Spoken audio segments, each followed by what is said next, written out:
Assalamualaikum warahmatullahi wabarakatuh. Hari ini kita akan membahas sebuah topik yang sangat penting bagi guru dan orang tua, yakni memahami bagaimana anak belajar dengan cara yang berbeda-beda. Seringkali tanpa sadar kita mungkin membandingkan prestasi anak kita dengan anak-anak yang lain. Padahal setiap anak memiliki cara unik dalam memahami dan menyerap ilmu. Ketika kita berbicara tentang prestasi belajar, kita perlu melihatnya dari berbagai sudut pandang. Bukan hanya nilai akademik, tetapi aspek sosial, emosional, fisik, psikologis yang mempengaruhi perkembangan anak.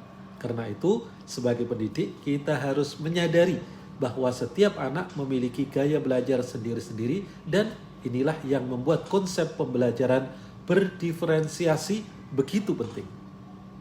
Jadi, apa itu pembelajaran berdiferensiasi? Pada dasarnya, ini adalah pendekatan di mana guru menyesuaikan metode pengajaran untuk memenuhi kebutuhan unik setiap siswa. Kebutuhan ini bisa berupa pengetahuan yang sudah ada, minat belajar, atau gaya belajar masing-masing anak. Beberapa anak lebih mudah belajar melalui visual misalnya, beberapa lagi melalui audio, dan yang lainnya dengan praktek langsung atau partisipasi aktif.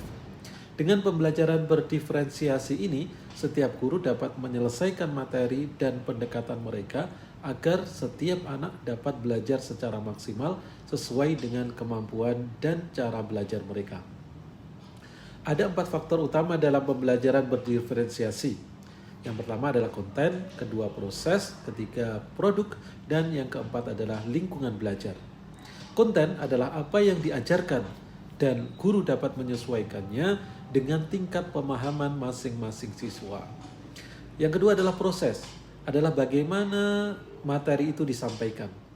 Bisa melalui diskusi, membaca, atau mendengarkan. Yang ketiga adalah produk, adalah cara anak untuk menunjukkan pemahaman mereka seperti melalui tes, proyek, ataupun prestasi. Yang terakhir adalah lingkungan. Lingkungan belajar ini di mana ruang kelas bisa diatur agar mendukung baik kolaborasi maupun pembelajaran mandiri. Sehingga setiap siswa merasa belajar dengan nyaman.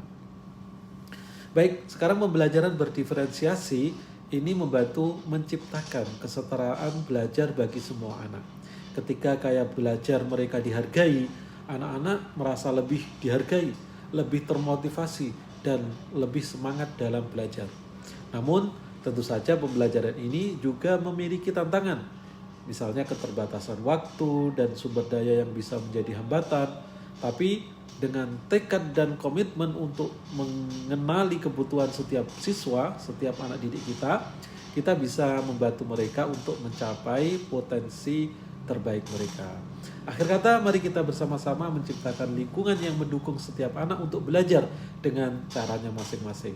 Dengan menghargai keunikan mereka, kita tidak hanya mengajarkan ilmu saja, akan tetapi kita juga menghargai dan menginspirasi mereka untuk terus belajar dan berkembang. Akhir kata, wassalamualaikum warahmatullahi wabarakatuh. Like, comment, dan subscribe.